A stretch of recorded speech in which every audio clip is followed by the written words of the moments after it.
Greetings, everybody. Nina here from Beyond Truth, and welcome to our show tonight. Robert, how you doing tonight? I'm doing great. As a dog, my dog is a howling audience. See, he's doing the high strangeness already, and we didn't Yes. even have to prompt him.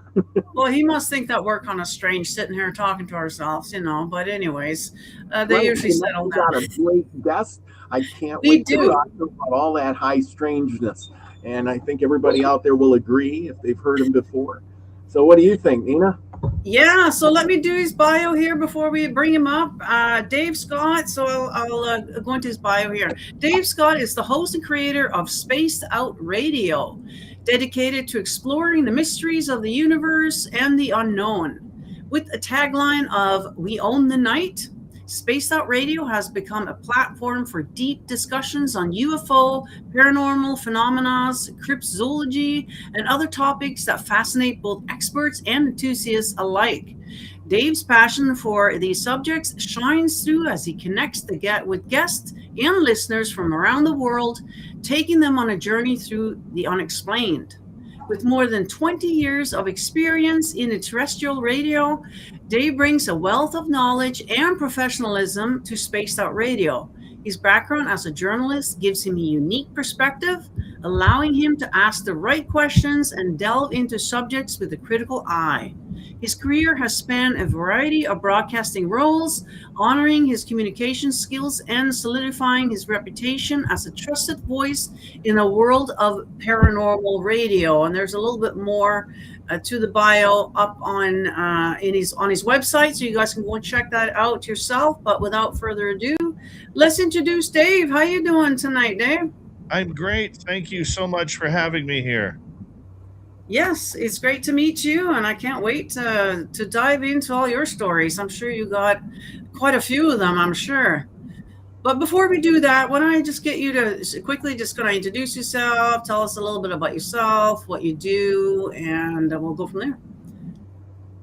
Well, I started my radio journey in 2014 with Spaced Out Radio after having a number of experiences that I've had on my own, and I didn't really know what was going on. And being a journalist for 10 years prior to that, I figured it was something that I needed to explore on my own. I mean, when I left terrestrial radio in 2007, I didn't really know about online radio. I totally walked away from absolutely everything. I had heard of these podcast things coming out. I really didn't know what they were, didn't know how to listen to them, didn't know how to download them. Mhm. So I started this adventure, and over 10 years later, here we are. I've interviewed uh, almost a couple thousand people over that time, done a couple thousand shows, and it's been pretty remarkable, to say the least. Yeah, sounds like it. I can't wait to dive into some of the stories, that you got, either your own personal stories. I don't know if you want to go into some of your own stories first, and then we can sort of branch out to other stories. Well, I am a multiple experiencer of the unknown, which is a rarity for being a journalist and then going public with the high strangeness that I have experienced. I mean, I've seen and interacted with everything from extraterrestrials to Sasquatch, lots of ghosts. In my area where I live in the Caribou region of British Columbia, I literally help run a ghost tour at our local museum. So it's something that is very much a big part of my life. My first experience I ever had was with a UFO when I lived in a place called Abbotsford, British Columbia. I was about 21 years old, and I had spent the night out at the club with my buddies. I was doing the designated driving and got them all home. It was one of those muggy nights, and decided to grab a glass of water and stand out on the patio, and saw and heard this orange light just kind of moving around very, very slowly, and it had a deep buzzing sound that I was kind of shocked by. Then I watched it fly off towards where the airport was in Abbotsford, and all of a sudden the light went off, and the sound kept going for about another 10, 15 seconds before the sound turned off. and it just completely vanished. So that kind of piqued my interest. Did I think about doing that for a career? No, I did not at that point. But I did think that there was something out there that could be a little bit special. Growing up, I said I wanted to see three things in my life. I wanted to see a ghost, I wanted to see a UFO, and I wanted to see a Sasquatch. I'm pretty lucky to have seen all three and experienced all three. Nowadays, I don't consider myself a researcher. I'm more of an enthusiast of the phenomena, besides doing a syndicated radio show regarding these incredible topics that we talk about on a nightly basis. But my big if I would say I'm a fanatic of anything right now, it is wandering out in the forest looking for Sasquatch. Up in my area, I have two areas that I frequent. We've only had one sighting since we've been up here. That was Canadian Thanksgiving weekend in 2022. And four of us, including my son, who's 12 years old, he was about 9 at the time. He saw it with me. It was about a 10-foot Sasquatch. We were able to measure it by the tree it was standing by. That was only about 8 feet high at the time. So we've had quite a few experiences. We've had some amazing encounters. So the big question that I have is, why me? I lived a happily boring life before all this crap started. And it's taken everything out of me. It really has, in a good way and in a negative way. The negative, when you start involving yourself in these types of conversations, most people don't want to talk about it. They're scared of the topic. Maybe it's because of their own fears. Maybe it's because of religion. Maybe it's because they just don't like the idea of monsters running around the forest or coming to take them at night. I've lost some friends over it. I've lost family over it. And on the flip side, I've gained some incredible friends. I've gained more knowledge. I've gained a lot of trust with our audience, and I really enjoy what I do. And so, do I consider myself a researcher? No, no, I do not. In fact, I feel sheepish at times, even talking about the research that I do, because it's so amateur what I'm trying to do and accomplish that I think if I brought a real researcher out there, they would just roll their eyes at me and say, this guy's an idiot, right? So I like, I'm the type of guy where when I have an experience with something, I don't care if I catch it on camera. I don't care if I catch a photograph of it. For me, it's good enough to just see it and have the experience with my own eyes. Mhm. Yeah. Wow. Yeah, I relate with the whole, not wanting to talk about it, because I was kind of like that as well. Growing up, I was spiritually attacked for like 42 years of my life, and, never wanted to talk about it. And once I did, it didn't seem like anybody else had the same experiences. And so, and that's when I started going online and started researching and trying to figure out what's going on exactly. But yeah, most people don't want to mention it. Matter of fact, I remember my uncle, who was a Christian. If he even mentioned the word demon or anything like that, he would just freak right out. Like, it's almost like they think that just saying it is going to bring it about. You know what I mean? Like, it's just weird to me. But yeah, so I can relate to that, and also losing family and stuff as well. And I'm sure a lot of the people who are watching probably going through the same thing. And so that's kind of what this show is all about, is to bring things out, and so that regular people can kind of see that, hey, they're not alone. If they're experiencing it as well, there's a lot of us out there. And it's just, now we're starting to be more vocal about it, I guess, more comfortable to come out and speak about it. And so that's great. Yeah. It's what do you got to say there, Robert? I see you looking Well, like I think, Dave, you're spot on with that, where you get to see all of them. And as I talk to more people, and we do this show and have more people on who've had those experiences, it seems that you can see the ghosts, and you can see the spirits, and you can see the UFOs. You get to see it all, where the guy right next to you won't be able to see any of that. You get that feeling when you get to see that stuff, that other people could be standing. I had one guy, he says, I'm standing there with the neighbor, and I'm saying the UFO's right there. And I experienced that myself one day. And uh, the the other guy isn't seeing it. How is that?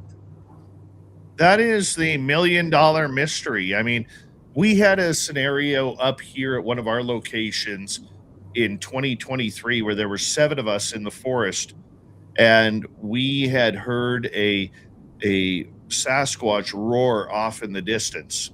Hmm. Like, I don't know how far away it was, maybe a mile or something, but it was loud enough that and long enough, it was probably 15 seconds long, and it was the same pitch, and it was scary enough, not just for us, but there was some free range cattle in between wherever that thing was and where we were, and those cattle started going absolutely crazy after Hmm. this roar, and we decided to head back to base camp on that, in our area, and as we were walking to base camp to get ready for whatever happened that evening, we had a what we thought was a bear growl at us from our base camp, and we were worried about that because we had 1 pointy stick protecting 7 people,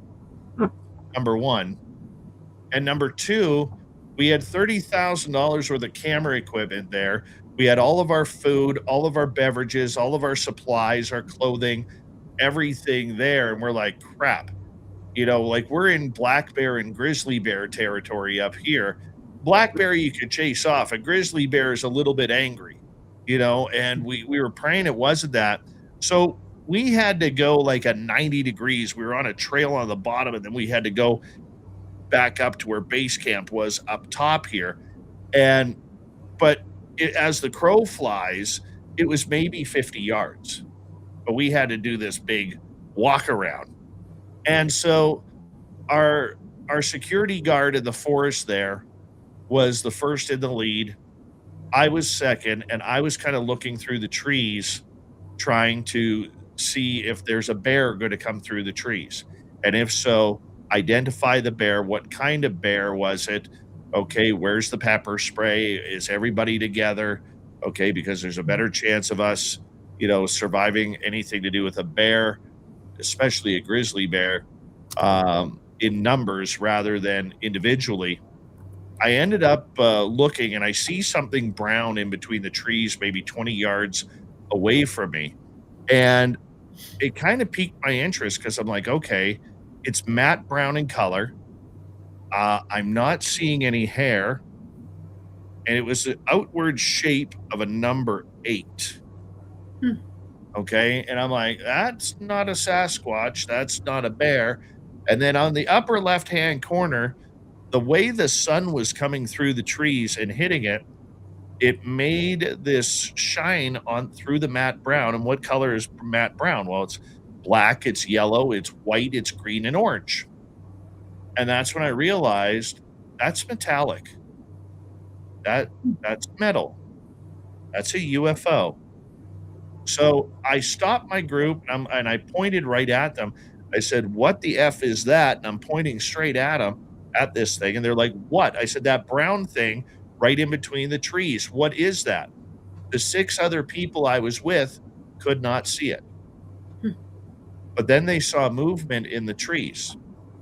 So they scattered to their left. I was the last one because I want to get a full picture in my brain about this because that's the kind of researcher I am. Hell with the camera. Let's just, why take it out of my pocket and take a picture? I'm just an idiot that way. Right. So they see something scattering through the trees. They look and they are watching alien grays walk through the trees. I scurry over there and they're maybe 20 feet to my left. I scurry over there. I do not see a damn thing. I'm like, where are they? I want to see them. Where are they? They're like, they're right there. And I could not see them. Hmm. So why am I allowed to see the UFO and not see the aliens, yet 6 others are allowed to see the aliens and I'm not allowed? I don't get that. I don't get your question, Rob. It baffles me at times. Well, It the is. only thing I can think of, and I've come to this conclusion, and you might already know this by talking to people before, but as you know, we only see a small spectrum of the light spectrum, and critters like cats, especially sometimes dogs, they'll be doing that, looking around, or they'll see spirits. They have an animal usually in a nursing home, and to let somebody passed away or they're floating around or whatever. But some people probably can see that light spectrum just this much more, which gives you the ability. And who knows? I mean, that's the only thing I can think of. Well, Except, and I don't get it. I don't get it, but the phenomena works in many strange ways. It's godly in ways, it's devilish in other ways. It'll tease you and then take it away. It'll frustrate you and then make you happy. I don't get the understanding of the phenomena in as a whole, and that is something that really interests me. I mean, when I first got into this, I was really about UFOs and paranormal. I really was about, as an experiencer, trying to figure out what this was all about. So I don't know. It's such a difficult question to try and figure out, to try and answer. And I really don't even know if it's possible to get an answer. Sure, you see all of these scientists looking into the UFO field. You see them all kind of moving their way, trying to project what kind of propulsion systems they're using. How do they work their anti-gravitics? Does it even have a pilot? And if so, how does the pilot control the craft? We don't know any of that stuff, but we don't know what they know behind the scenes or even where it came from at that point. So, as a layman trying to figure out what the phenomena is all about, I struggle at times trying to believe how this is even real when everything that we do seems to revolve around it. mhm. Yeah. Yeah. I mean, the whole some are able to and some aren't. I don't. It's almost like they're using some kind of cloaking something, and it comes in and out. Like they're able to do it for a bit, and then it goes away. I don't know. I don't know either. But yeah, it is kind of mind boggling why some are and some aren't. You For know. sure. Yeah. I guess we probably never figure it out. There's going to be some technology that they're using, obviously, some sort of cloaking something rather, and it has to do with frequency. We, like you said, we can only see so much. As humans, there's a whole. So I mean, never mind the spirit world is all around us. It's just that we don't see it, which is probably a good thing because most people would probably freak out if that was the case. But yeah, and why is it that some are able to and some aren't? Yeah, I don't know. It's there. That's sort of the $1 million question, isn't it? Why that is, and obviously we don't have any answer to that. But yeah, what is the strangest thing that you've ever encountered? Like, Oh my goodness. it's probably so many of them. I would say, well, there's a difference. Strange, scary, strange, odd, strange. So I'll give you a couple of examples here. Okay, yeah. Strangest thing that I saw ever was last year Hmm. when we were in our research area and we're in the forest, deep in the trees, and we're following a path. And right in the middle of the path is this giant duck print. No? Now, when you think of a duck print, it's about that big. Hmm. This thing was about this big and about that long. And then later on, we were researching a different area about 90 yards away, and there was the second giant duck print. And once again, me being the idiot that I am, forgot to take pictures of them, right? But I'd never seen that. Like what the hell? Howard the Duck is walking out here somewhere. It just kind of baffled me of what these prints were. Scary Strange would have been at our spot last year where I'm sitting in my lawn chair, and all of a sudden, about 15 feet to my right in the trees, I hear something just quickly ripped through the trees, and it only lasted like a split second and a half of noise, like something running through the trees. And I know that where it happened, there's fallen trees in that area. So I was thinking, okay, that's a bird or like a bigger bird or something like that. Whatever it was startled all the chipmunks and the squirrels in the area. They started going crazy. And then way off in the distance, my buddy Tim and I start hearing a woman's voice. Help me. I'm over here. Can you come help me? Can you help me? Please help me. I'm over here.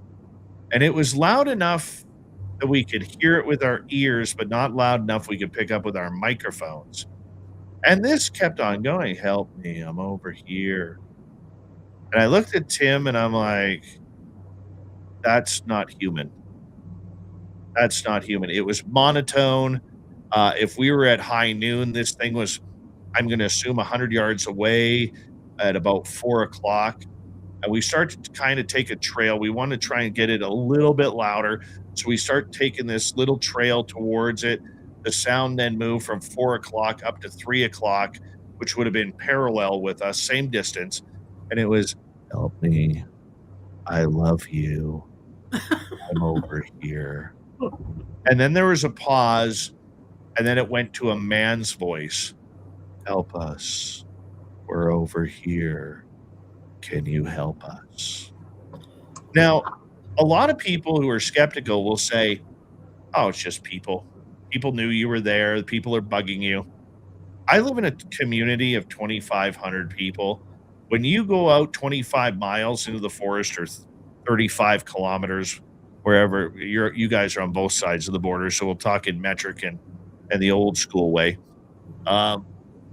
There's nobody there, and we're on a road where there's one way. So you got your main gravel road, your logging road, and then we turn off onto this goat trail to get to our location. And then we have to drive into a gully, come out of the gully. Very few vehicles can get there. I mean, side-by-sides and ATVs can get there. Motorbikes can get there. If you have a Jeep or a Bronco or a Toyota 4Runner, you're going to be able to make it in. Okay, but trucks and trucks are too big to get in there, and other all-wheel drive or 4x4 vehicles probably not really built for that type of terrain. So we go in there.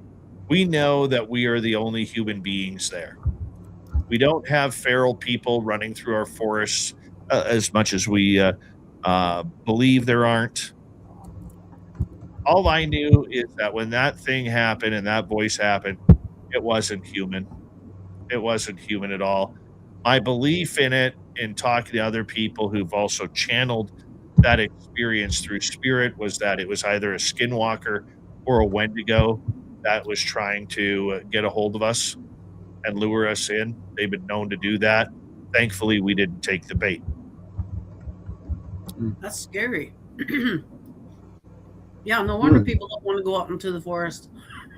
I don't want to do that again. I don't want to experience that again. You know, I really don't. It wasn't fun. No, that would be. Well, now you've heard probably hundreds of stories, and not ones that you even on your show, but I mean probably during your tours or where you're out there with all them 30 people. I'm sure they all have a story to tell you. What makes a story in your mind believable from somebody kind of pulling it out of their rear? Noodles, yeah. Great question. I think that what does that is if you're face to face with someone, it's how they come up to you. I remember I had a mother. I was on my ghost tour one night at the museum, and a mother brought her 13-year-old daughter on the tour. And after the tour, the mother says to me, "Would you mind helping my daughter?" And I said, "Sure." She goes, "I don't know." She goes, "Do you deal with anything outside of ghosts?" I said, "Yeah, I deal with it all. Ghosts, UFOs, aliens, cryptids."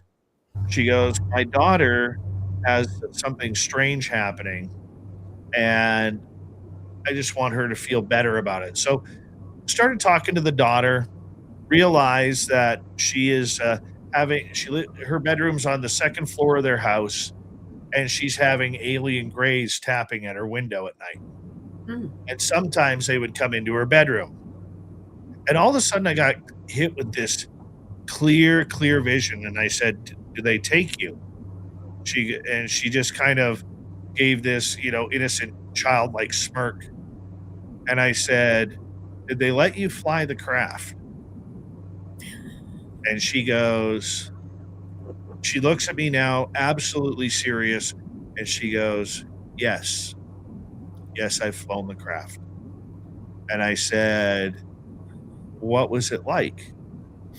She goes, "It was like a metal seat, but it wasn't metal, and I put my hands on these things, and anywhere I wanted to go, we could go." I said, "Where did you go?" She goes, "Well, we went here and there. We went up and saw Saturn and the rings, and we went down into the ocean to see how deep we could go, and next thing I know, I wake up and I'm at home." Right? And it was extremely vivid for her. Now, a lot of people will sit there and say, you know, "That's just a child's active imagination. She's going through puberty. She's going through a lot, transitioning to high school, teenage stress that teenagers have." I mean, we have all of those type of excuses. I didn't believe that for a second. I didn't believe it for a second. I thought, "Wow, like, this girl has seen something." She was extremely matter of fact about it. Those are the stories that I love, is when you can look somebody right in the face and they tell you everything that is going on. They're holding out details because they're feeling a little bit embarrassed. Their eyes are usually pointed to the ground. They're never making eye contact with you because they don't want to see your face just in case you're judging them. You know, I like those stories. I like the stories that are unique. I mean, you can tell when somebody's BSing you. At this point in the game, I think it is pretty obvious. Do I get burned sometimes? Yeah, I do. Everybody does, right? But you can tell a fake story from somebody who keeps adding on to it.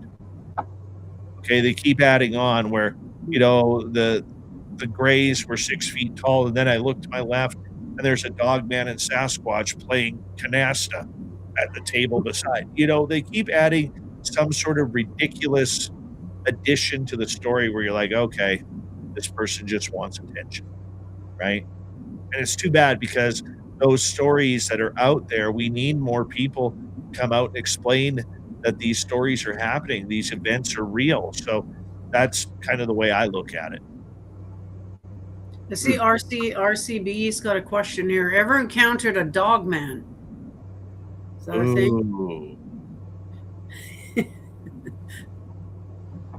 How do I say this? Yes and no. And when I say yes, I'm not 100% sure. I'm not 50% sure. I was going out in the forest one year. It's about 2017 to get some firewood. And in my area, you bring your chainsaw, you go find the dead trees, you cut them up, you buck them up, and you put them in the back of your truck and drive off. We turned up this area on this road, and we came over the crest of it, start coming down the hill, where it goes to a straightaway, and everything just felt absolutely horrific. It was a scary feeling, like there was something out there. So there's two perfect trees right there. Got to take them. We have a limited amount of time to get the firewood.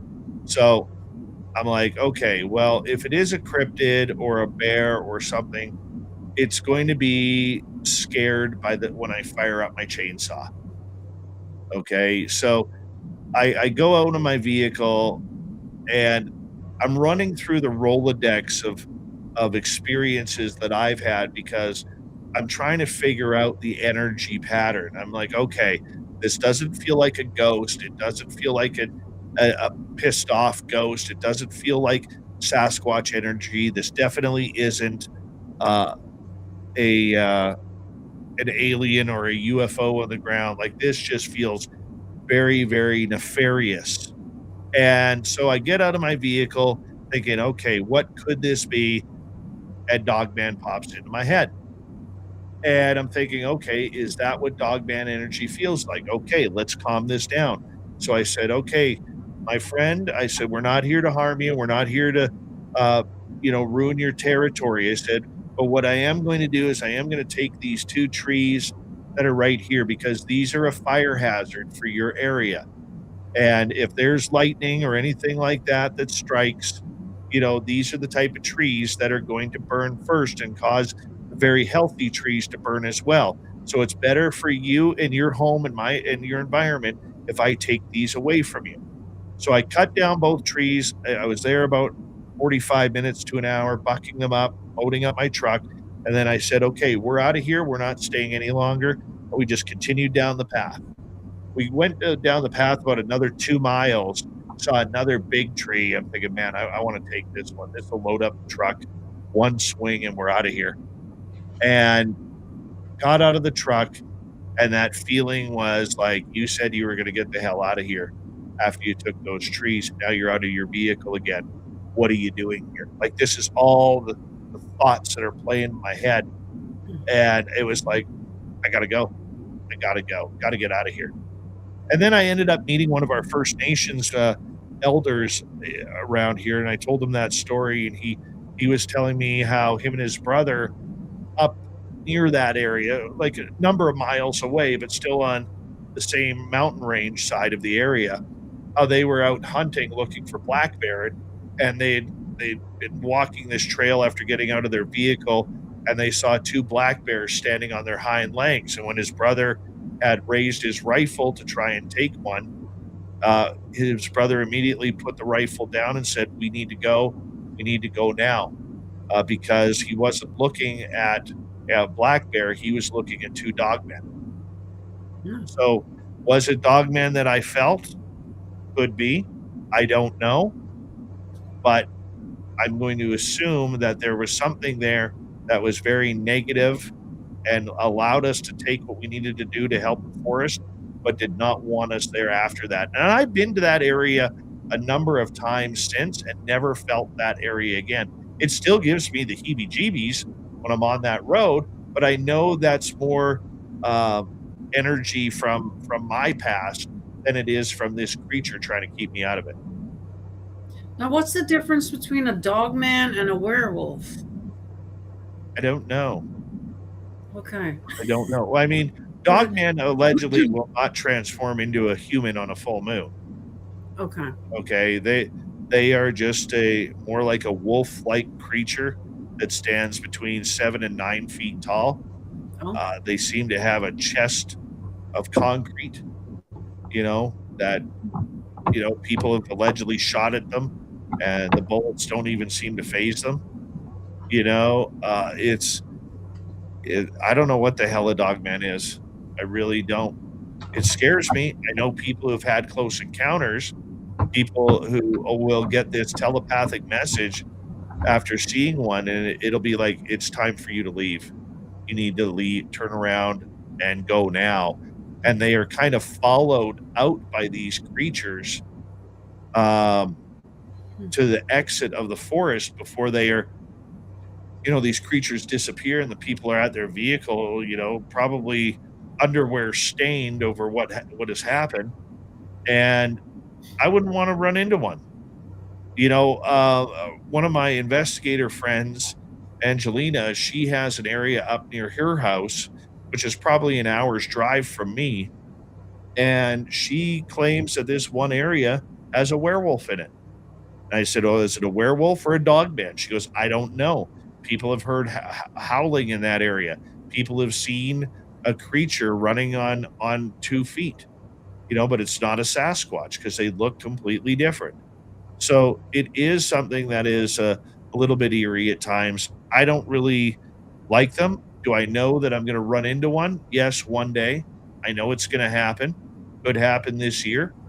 Not that I'm manifesting it to happen because Dave doesn't want it to happen, but you never know when it's going to happen. And am I prepared for it? Probably not.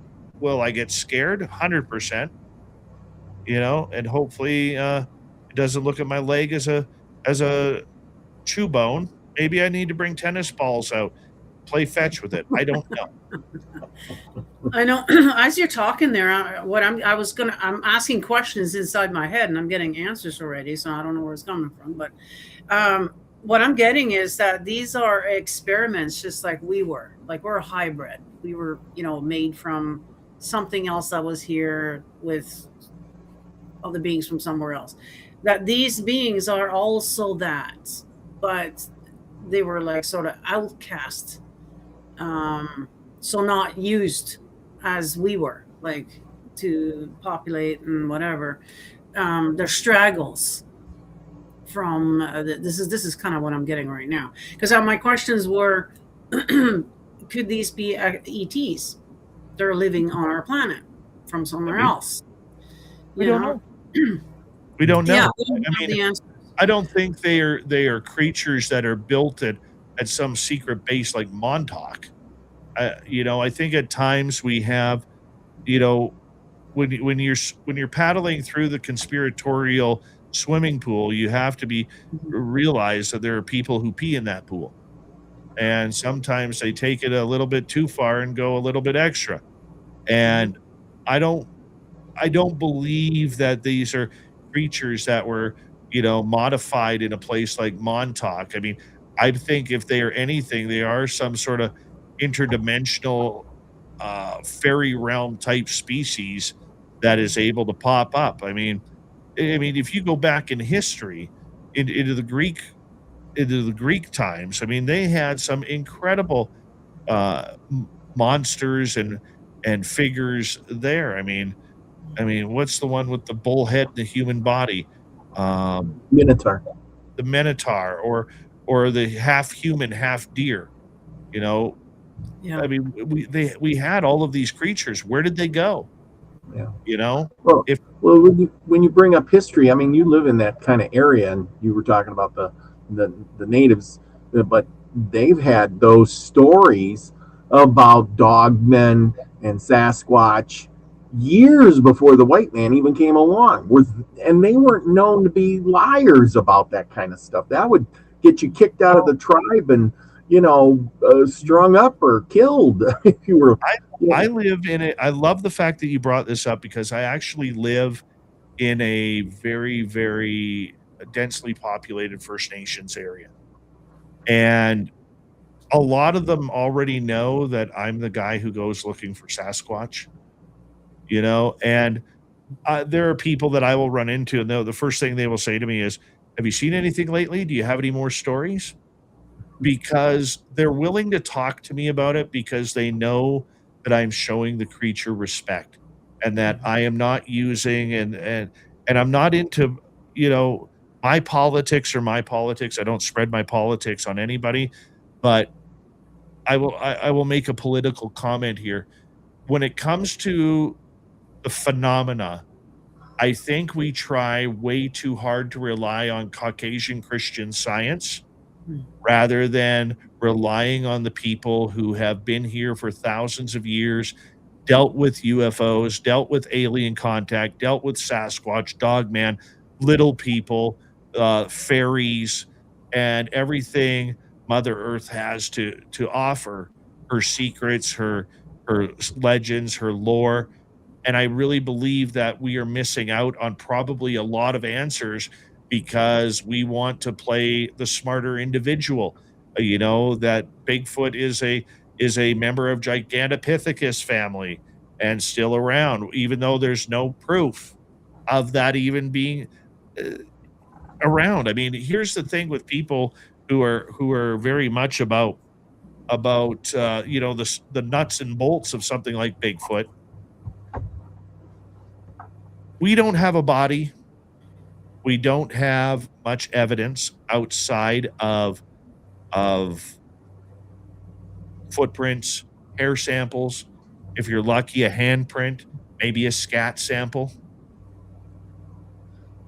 The flesh and blooders have about as much evidence as those who are into the woo, who are into the fact that there might be something special about this creature. There might be something unique, and maybe it is alien. Maybe that's the reason why we've never found a body. Maybe that's the reason we've never had anything happen. I just talked to a First Nations gentleman. His name is Otto. I talked to him the other day, and he was telling me about how back in the day, he had this weird looking Sasquatch creature. He was out hunting one day and he got stalked by a Sasquatch. It did not have the regular footprint like a humanoid footprint, it had hooves. And the rest of it was pretty much the same except for the hooves. This thing was so angry, he said, it chased him back to his vehicle, ripped the door off of his vehicle, and that's where he was able to get into his position to shoot the creature. And he shot the creature, and allegedly he killed it. He followed the blood trail line about 3/4 of a mile before seeing the dead creature on the ground. Hmm. Okay, so was that a Sasquatch? Was it something else we've never heard of? We don't know, right? And because to me, when I hear hooves, I'm thinking maybe a dog man or something along those lines. You know, I don't believe man bear pig is out there. So there are all these stories. He's not going to lie to me. You know what I'm saying? Could he? Sure. I'm not that naive. But when you're around people and they are telling you something scary that happened to them, they're not lying to you.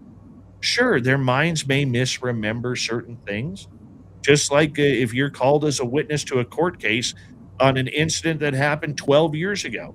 Your mind isn't going to be as sharp as it was 12 years ago. Mhm. But on the flip side, when you have these types of things happen, they're etched in your memory so well that you just don't change your story. So it's kind of the way it is. Speaking on proof, Patterson Gilman film. Yes. That's about the most famous footage of Bigfoot, and I'm sure you've watched that a multitude of times.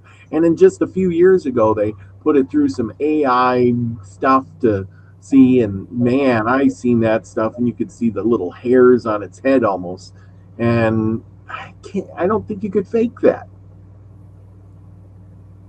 I look at it as in a different point of view. Okay. We are looking at the Patterson Gimlin film with a 2026 mindset, not a 1967 mindset. Okay. Go back to 1967. The United States of America was a very conservative country. I mean, hell, they literally had bylaw enforcement officers going around to local lakes and beaches to make sure that women's bathing suits did not go 1 inch above the knee. Otherwise, there was a fine. They were very sexually inept before, right before the peace, love, war movement and the free love movement. Okay, which happened a couple years later.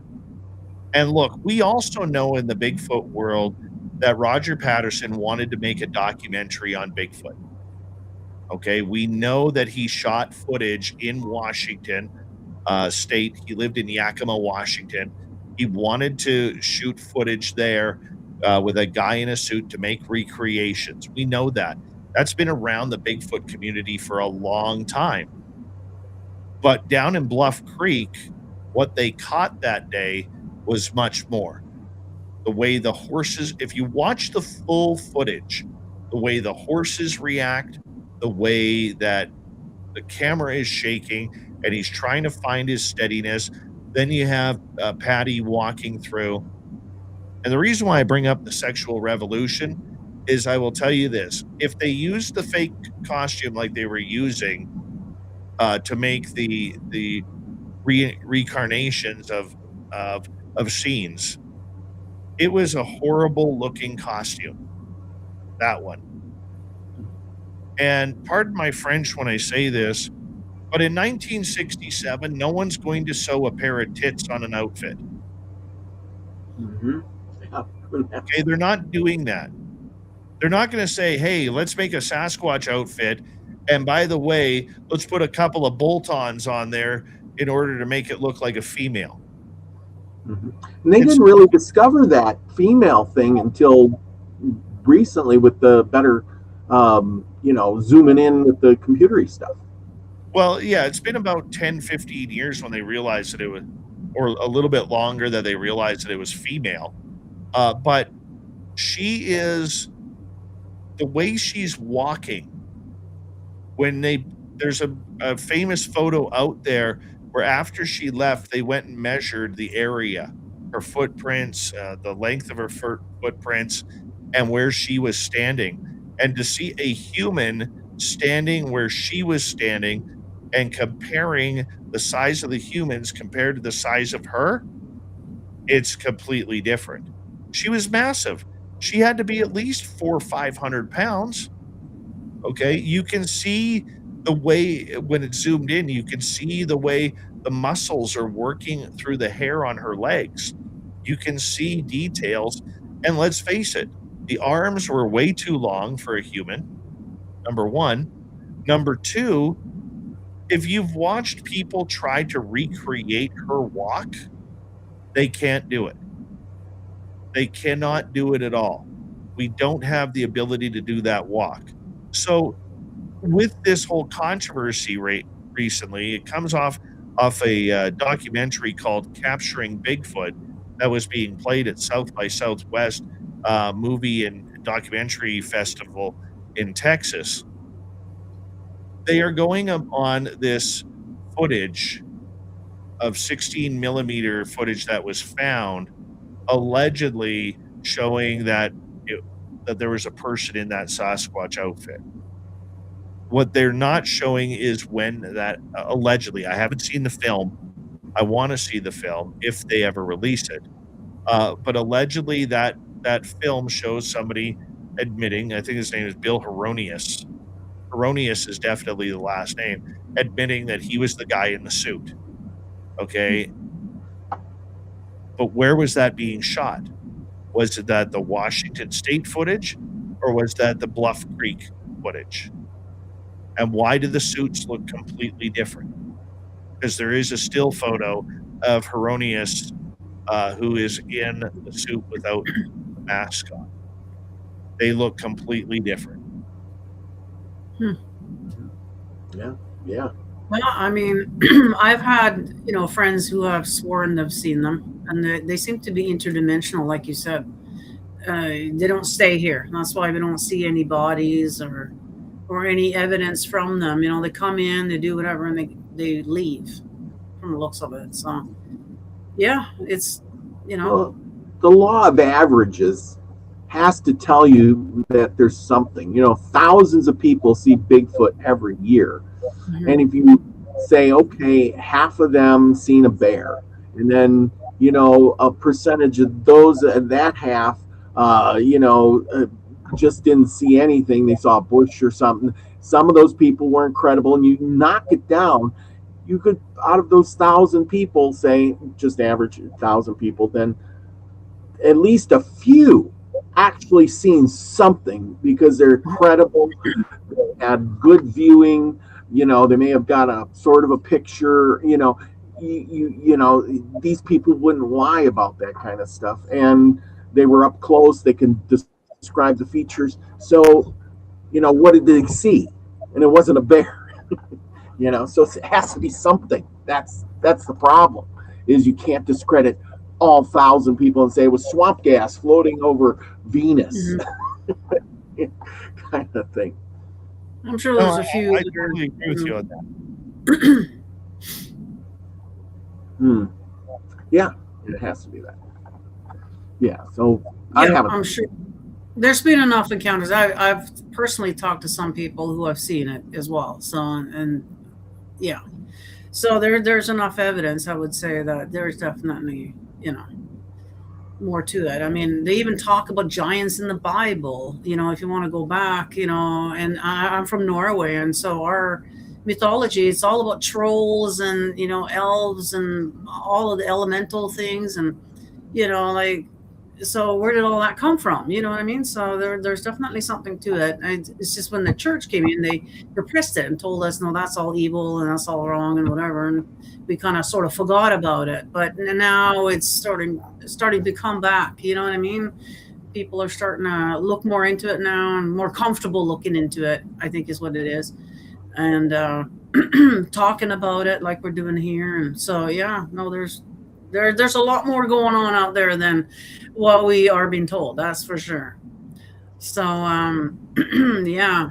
Any other stories that you can think of that's sort of like really like crazy, Well, either scary well, or that, interesting? Mina, I want to touch on something that you just mentioned. It's Okay. getting more. What do you think Mm. of this disclosure? Do you think disclosure will happen as we're talking about it's getting more comfortable because the government's talking about it? Well, you got to know that if there's a Bigfoot out there running around or UFOs, the government's not just saying, "Oh, that's hogwash." They have agencies and spend thousands or millions of dollars on them every year Yeah. studying this. Yeah. Come on, you Yeah. know. Well, Yeah, I'm I sure mean, Trump got some files on that too. the disclosure files, I don't believe in. No? Okay. You know, You don't think he's going to give us the real deal? no, not at all. No. Why would he? Why would he? Will we get something? Sure. This is a very long, complicated answer on this one. Hmm. Okay. That is this. What is disclosure? Mm. Okay. We Hmm. have government disclosure, we have UFO disclosure, we have UAP disclosure, we have ET contact disclosure, we have threat narrative disclosure, we have all sorts of disclosure. Now, over time, and it's funny because I hated the term right from when I heard it the first time in 2015 with Hillary Clinton on Jimmy Kimmel. She was asked the UFO question. She goes, Jimmy, we don't call them UFOs anymore. We call them UAP, unidentified aerial phenomena. Mm. And, because in their world, UFOs are for tinfoil hat wearing people who claim to have incidents with little green men and take anal probes in the ass, right? That's the reality of it. And so they changed the acronym. I'm just like, typical government getting involved. They got to change everything. They just can't use the terminology that is proper. And in this case, I think it's UFO. And I talked to a number of people as time went on. I realized in listening very closely to a number of specialists, military people, they would always separate UFOs and UAP. And then I started realizing that this was happening more and more. And the more I talked to people and the more I studied it, I realized that there was a giant difference between UFO and UAP. I am now 100% convinced after talking to people on the inside that UFOs are what we're looking for. UAP are man made objects. Those Mm. man made objects could be anything. They could be secret aircraft that we don't know about coming out of Area 51 or 29 Palms in California or Edwards Air Force Base or Dulce or Dugway or wherever. It could be under the UAP banner, ice crystals during the winter. If you live in a northern climate, you know that you could have blue sky out and you will have it snowing on you because the air is so cold, it's freezing the air and it's falling like snow on a blue sky. It creates ice crystals. Ice crystals could be UAP. Balloons, your happy birthday balloon that you give to your child who accidentally lets the tether go and it goes up into the sky. That's a UAP. Mm. Drones are UAP. Other airplanes are UAP. Planets are UAP. Meteors are UAP. What they're not is UFOs. So are we looking for UAP disclosure or are we looking for UFO disclosure? I don't care about the UAP disclosure. That means nothing to me. I want the UFO story. And if we go down that pattern, we got to think that inside the Pentagon somewhere, there is a Pandora's box filled with everything. The United States government has to be careful. What if, and I want you to think about this for a second, Yeah, you might have to put a little tinfoil on your head. And if you read my hat, it actually says tinfoil on it. Okay. You have to realize that what if possibilities, even if one of them is true, is scary. What if Bob Lazar worked at Area 51 at S4 at Papoose Lake, working on the sports model and 9 other craft? What if Roswell was aliens? Why do we never hear about the second crash that happened that day in San Augustine? There were 2 crashes that day. Nobody ever talks about the second one. It's always about Roswell. Okay, even though bodies and a full craft were found up in the mountains. Okay, what happens if there is a list of experiencers that the government knows about that they are being taken because the deal that aliens for technology deal was actually struck by President Eisenhower back in 1953 when he allegedly met with 2 different alien species and traded humans for technology. Here's an interesting statistic. I don't know how accurate it was today. I'm getting it secondhand from a late friend of mine named Butch Witkowski. Said he had a friend in the FBI. Okay, he told him that approximately 1.3 million people in the United States every year go missing. Okay, out of that, when they take out murder, when they take out suicide, when they take out people running away, people changing their name, people going into what's that? Where the police hide you? Protective custody. Yeah. Yeah. When you eliminate absolutely everything like that, it whittles down to 60,000 people, approximately 60,000 people that are unaccounted for. And in the alleged deal that Eisenhower made with the aliens trading humans for technology, it was 60,000 people a year. So is that what's happening? Is that deal still going on? Did the deal even happen? That's disclosure. But could you imagine the lawsuits of what would happen if all of a sudden, Robert, Nina, you found your name on that list and they never told you? Okay. Now we have to deal with religion. Okay. Because whether we like it or not, half of this planet, more than half the population of this planet still believes in some sort of religious deity. And I'm a God guy. I can admit that. I know my God. He is all about anything that comes from the sky is evil. Okay, that's biblically what has been translated. If anything comes from the sky, it's fallen angels. It's Beelzebub and his boys coming to start Armageddon, riding on their horses. It's the dragon that has one head left because 6 others have been butchered. And let's get it on with all the demons that are going to be walking through. Okay, I mean, it's going to be the one giant UFC fight. Okay, the people on this planet still believe that that's going to happen. That they believe in that religious moniker that all aliens or anything that comes from the sky is evil, not thinking that if God is eternal, God is everything, God is here, God is there, He's the past, present, and future. That he may have committed to making other life forms elsewhere in an infinite universe. But they don't want to buy into that. Makes sense to me that it's that way. Maybe it makes sense to you, but for many others it doesn't. So you have to deal with the religious aspect. What is the fallout of that? How many wars have been started by religion? The majority on this planet throughout history. Now we have to worry about mental health on the next one. Because let's face it, as kids, we all had a hit list. People don't want to admit that today because people are too sensitive. But we all said, if it was the end of the world or if I knew I was dying in a week, there's probably a couple people I'd like to take with me because I just hated them so much. We all have that. Well, guess what? That could come to reality. How many religious cults are going to off themselves like Marshall Applewhite and his cult? Following Halley's Comet, thinking that there was a UFO following it. They had to go now because their souls are all going to be picked up by that spaceship following Halley's Comet. There are nut bars like that fall for that.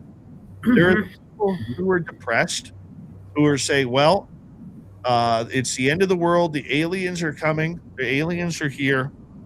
And I don't want my family having to deal with that. And they make a stupid decision.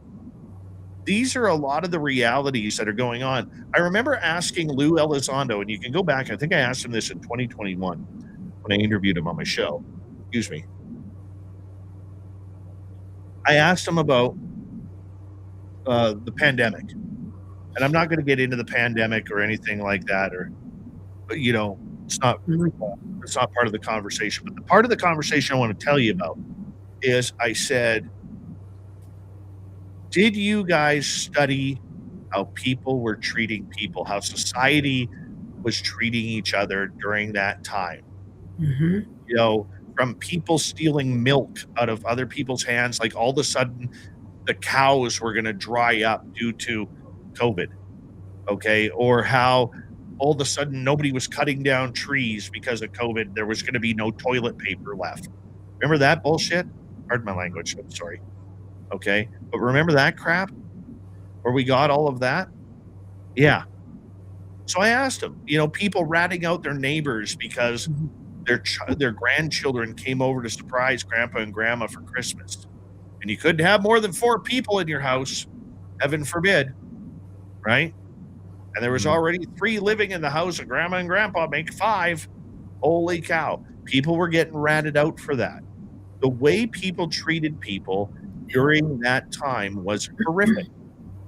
Whether you're pro-COVID or you're anti-COVID, it doesn't matter. We treated people like crap. We treated our neighbors. We saw the worst inhumanity during that time. Okay, you don't have to like what I'm saying. You can disagree with what I'm saying, but open your eyes and take a look.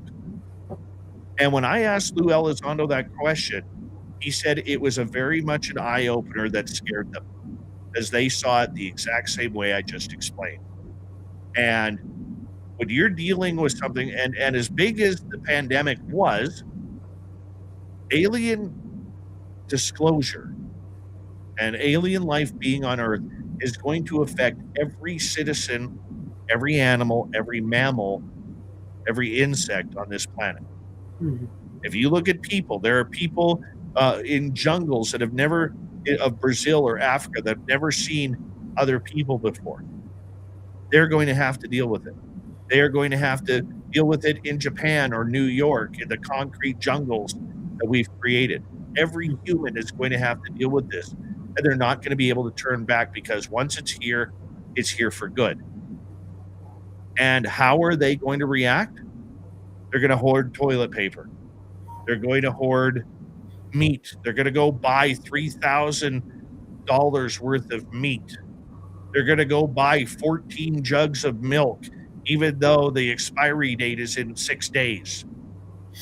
I don't know about you, but I don't like milk that much to go for 14 jugs in a day. Okay, that is ridiculous. We're going to take food from a child's hand, an apple or a pastry, because aliens are here. We're going to go stupid again. It's going to be good times. Well, and yeah.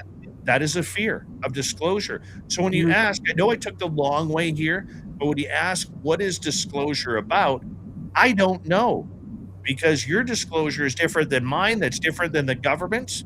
All I know is this, and I saw the most brilliant comment the other day. I'm going to paraphrase it because I know I'm going to butcher it if I was trying to read it verbatim off the top of my head. It basically said, we've always been told that the government is lying to us, yet we believe 100%. We believe the government 100% when it comes to UFOs and aliens. Yeah. That is so true. Yeah. See, I think we're all being set up. Like, I totally agree with that whole COVID thing. I think that was a test, to be honest, to see how quickly they could do it. How quickly did we get those lines in the grocery store? How quickly did we get those plastic screens up? How quickly did people run off and get the jibbity jab? How many of them actually did? All that. That was all just a big test, I think, for what's to come. And from what I understand, I do believe there's going to be some sort of disclosure, and I think it's going to be like a false alien invasion type of thing that's going to happen. Could be. Could be. You know, so we're kind of expecting that, but we'll see. And disclosure, I mean, we've had trickle disclosure for quite a while now. You know, like they've come out with this and they come out with this. This is like a little bit here, a little bit there. Like you said, they can't come out all at once because people will go insane. They'll go, you know what I mean? So you have to sort of program them ahead of time. Like, so in the movies, like right now, pretty much every single show you're watching on Netflix right now, it's all about aliens. I'm watching one right now about this alien that came here, and he came here to kill everybody. That was his main objective, but that changed over time while he was here. But still, like, so like almost every show you're looking at now, it's all alien. And the big Spielberg one is coming out in June. Can't wait for that one. That's going to be disclosure right there. You know, if people see it on screen as, you know, somebody that's famous like Spielberg, well, it's got to be true. You know, it's got to be, you know. So, but yeah. you're also mentioning, you know, you bring up a good point, because you're also mentioning the dangers of our community. People are so anti-media these days, and I'm saying this as a former mainstream journalist. People are so media today, or legacy media today, with good reason, that they do believe that something like Spielberg's new movie is real. That it is about disclosure. I'll tell you the big one, in my opinion, that's going to come out of that. It's the clicking sounds. Well, they're doing that in the movie. Yeah, she gets taken over and she starts doing the clicking sounds, and this is all coming. Yes. So the clicking sounds are a little bit important here, because if you go back to M. Night Shyamalan's movie Signs, the clicking is in there. The other alien movies have the clicking sound. Okay, I have personally heard a clicking conversation in my yard. One, and they were responding. One was up my driveway, one was in my backyard, and they were having a conversation with each other. That was weird, man. And I think all of a sudden one of the big things that's going to come out of that movie is people are going to come out saying, I hear this clicking all over the place. That's going to be the big one. Oh, it scares them. Maybe this thing is a test to see how people will react. I don't think so. I think Spielberg, okay, when he did E.T., okay, he had a private screening in the White House with President Reagan and Nancy. And allegedly Reagan came up to him afterwards and stated, you have no idea how close to the truth on this movie you are. He also, for Close Encounters of the Third Kind, he had as his technical advisors Dr. J. Allen Hynek, as well as Jacques Vallée and other UFO people there. So the question that I would have for Spielberg on this movie is, who are your insiders? Who are your technical advisors on this one? What are they doing? Why are they here? What are they speaking about? What have they told you? Is it government people? Because it's alleged that David Grush, the whistleblower, has been somebody who has been technically advising a number of Hollywood creations. Is it him? And if so, what has he told you? Right? And how did you put it in the movie? So there are a lot of things going, but I don't want society to lose their critical thinking on this, because we don't trust the mainstream media. As somebody who worked in a newsroom for 10 years, I can tell you 100% there is not a government agent working in any newsroom saying that what can and cannot go on the air. But as journalism mainstream failed us, 100%. You know, news isn't supposed to be about feelings. It's supposed to be about telling stories about what's going on. That's where they failed us. And ego has failed us, not government control. Yeah. Well, they like to, one guy tells one story and everybody sticks to that. There's not much creativity out there anymore. Well, Absolutely. you've seen the memes where you got reporters from like 100 different stations, and they're all saying the exact same thing. I mean, so everybody's getting sort of the same memo, and they're saying whatever it is that they want them So to say, and whatever. I guess let me that's. tell you how that works. Uh-huh. If you look at the story, we get what we call these fluff stories. That's what they're called, fluff stories. Mm. So a lot of these repeated stories are fluff stories. Okay, they're not hardcore hitting. So when you see those videos on YouTube and you got like 18 different anchors saying, and this just in on a weird note today, they Mm. all repeat the same script and everything. That's number one, laziness. But number two, it's all on what we call fluff stories, which means that the stories really have no bearing on it's usually the story that's buried right before this they go to the sports anchor for the last 10 minutes of the show, give us the highlights. And is it disappointing that it turns out that way? Yeah, show some creativity, rewrite the thing. But what a lot of people also don't know is that in a newsroom, you have access to what we call a news wire. Okay, where everybody, so in Canada, where we are, we had something called broadcast news or Canadian press that it would send every radio station in Canada the same story.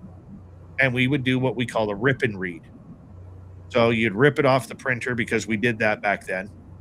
And then you would just read the story off the script. You wouldn't edit it, you wouldn't change it because it's already pre-written for you. So that's kind of how that happened.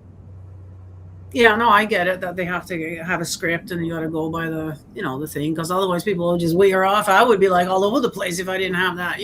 So I get it, but yeah, wow, I can't believe it's been over an hour here, and I don't want to take up too much of your time, although I feel like we could probably talk all night here. There's so much that we could get into, honestly. Now, is there some last minute things that you can think of that you want to relate to the audience tonight, Dave? I would just say keep an open mind, but keep a clear consciousness. Okay, be a critical thinker. We got to get back to the day, especially in our field. If you want to use it for life, you can. We got to get back to the day where, if it walks like a duck, it talks like a duck, it's likely a duck. Mm-hmm. It's not the government telling you it's a duck. It's not the UFO world telling you it's a duck. Use your own brilliance in that gray matter you have between your ears and actually think things out before reacting. Your feelings mean nothing. My feelings mean nothing. The source of the information is what means everything. The source of the information on cryptids, on UFOs, on ghosts, we don't know what any of them are. And if anybody tells you differently, they're lying to you. They are. So keep a critical mind. Do your deep thinking like you're good at, and have some fun with these subjects, because in the end, we deal in a scenario here that is absolutely amazing. We're blessed to be a part of this field. Okay. And we're blessed to be able to have these conversations like we are tonight with this great technology. And yes, I will try and get Kunbo on my show. I got to talk to him soon. I love Kunbo. He's amazing. I got to hang out with him last year at Nebraska Bigfoot Conference, and hopefully again this year. But keep an open mind, but stay critical to your thinking. And if you see lunatic so-called journalists out there, do yourself a favor, check their credentials. Okay, because the one thing in this field that people love to do is self-title themselves to make themselves look more important, more professional than anything else. Okay, take the time to check out. If they say they are a journalist, find out where they worked. Find out where they were. Find out what beat were they on. If they can't answer where they worked or what beat they were on, then they aren't journalists. So keep an open mind. That's all I'm asking. Yeah, that's good advice. Yeah, absolutely. Robert, do you have any last words tonight? Oh, I think this is fascinating. Dave, it's great to have you on and share some of your stories and your insight into some of these things. And I'm glad we got those questions out there to you, Thank and hopefully we can get you back on to do this again sometime. This was, like Nina said, we could go on for hours. All night, yeah. But yeah, I'm going to tune into your show on the Spaced Out Radio. It's pretty good. You got some good, interesting guests over there, and surely enjoy that too. So, thank you guys. Have a great night. Okay. Yeah, thank you for coming on, and your links are down in the description. So you guys want to check out his website and his YouTube, all that good stuff, it's down in the description. So go and check that out. Make sure you hit that thumbs up, guys. Share this out, okay? And stay tuned because we got a lot more great content for you coming up. So with that, we'll see you guys in the next one, everybody. Bye.